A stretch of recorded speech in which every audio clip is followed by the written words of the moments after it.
राजस्थान के किलों में एक किला ऐसा भी है जिसकी ज़्यादातर कोई बात नहीं करता, ऊंटाला का किला। महाराणा प्रताप की मृत्यु हो जाने के बाद इस पे जहांगीर अपना कब्जा कर लेता है। उस समय मेवाड़ के महाराणा थे महाराणा अमर सिंह प्रथम। उनको ये किला वापस चाहिए। तो वो युद्ध का ऐलान कर देते हैं कि हम लड़ाई करेंगे भाई और किला वापस छीनेंगे मुगलों से। उस समय वहां पे जहांगीर का एक सेनापति हुआ करता था। सेनापति का नाम था कायम खां। कायम खां उस किले में सिपह सालार था।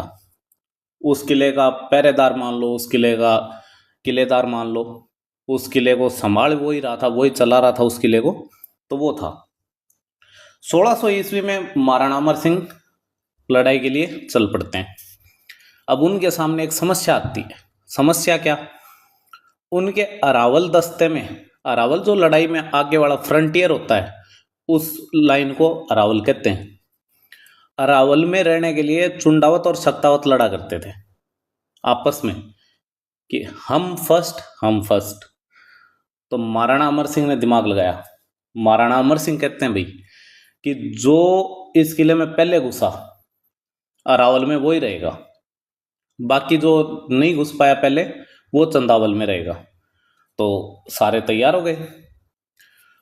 चुंडावतों का जो सरदार था वो था जैत सिंह चुंडावत, करसनदास चुंडावत का बेटा, जिसने महाराणा प्रताप का राज तिलक किया था। करसनदास चुंडावत जो प्रताप सिंह को मेवाड़ का महाराणा बनाने में जिसका सबसे बड़ा हाथ रहा था वो। और शक्तावतों का नेतृत्व करता है बल्लू शक्तावत, शक्ति सिंह का पुत्र। ये दोनों पहुंचते हैं, घेराबंदी करते हैं किले की। अब किले, मेवाड़ के जितने भी किले हुए उनमें घुसना आसान नहीं हुआ कभी भी। अब किले के दरवाजे पे बड़ी बड़ी किले लगी हुई हैं लोहे की। अब कोई तोड़े तो भी कैसे तोड़े? मेवाड़ वालों के पास तो भाले, तलवार, बर्छी, कटार, कृपाण ये थे, तोप थोड़ी थी। जिगरे से लड़े हैं मेवाड़ के वीर, जब भी लड़े हैं। मुगलों के पास था ये काम कि बंदूक लिया है, तोप लिया है, गोला बारूद आने दो, देख लेंगे। मुगलों का तो ये काम था। मेवाड़ तो वीर आदमी थे, वीरों की तरह लड़े, वीरों की तरह शहीद हुए। तो बोले अब क्या करें? वहां पे दिमाग लगाता है बल्लू शक्तावत। वो कहता है मैं किलों के सामने खड़ा होता हूँ, हाथी से टक्कर मरवाओ। बोले अरे मर जाएगा।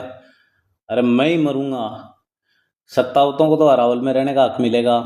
ये कह के वो किले की दरवाजे पे किलों के सामने खड़ा हो जाता है। हाथी आता है, उसको टक्कर मारता है और किवाड़ के साथ बल्लू शक्तावत किले के अंदर। दरवाजा टूटता है, किलों में धसा हुआ बल्लू शक्तावत उस दरवाजे के चिपका किले के अंदर गिरता है। और जैसे शक्तावत अंदर घुसते हैं वो देखते हैं वहां पे एक मुंडी पड़ी है, खोपड़ी, सिर पड़ा है सिर्फ एक। वो सिर था जैत सिंह चुंडावत का। होता क्या है, जब जैत सिंह चुंडावत देखता है कि बल्लू शक्तावत किलों पे चढ़ गया है और हाथी से टक्कर मार के दरवाजे को तोड़ने वाला है, तो बल्लू शक्तावत के पहले एक गोली लग चुकी थी पैर में, तो वो चलने में सक्षम नहीं था।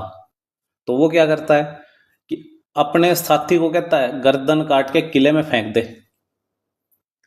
मैं वैसे भी घायल हूं और घायल युद्ध में नहीं रहते, या तो गर्दन काट किले में फेंक, नहीं मरना मेरे को वैसे भी है।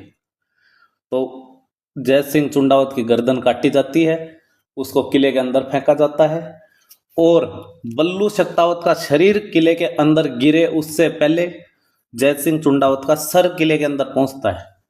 तो इस पे एक कहावत है, नजर न पुगी उन जगह गोड़ो पड़ियो न आए, पांव सु पहली जनो सिर पड़ियो गड़ जाए।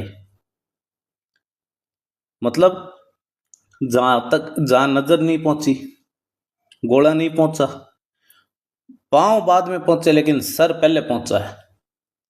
ठीक है, तो ये है ऊंटाला का किला, ध्यान रखना भाई, इंपॉर्टेंट है ये भी थोड़ा सा।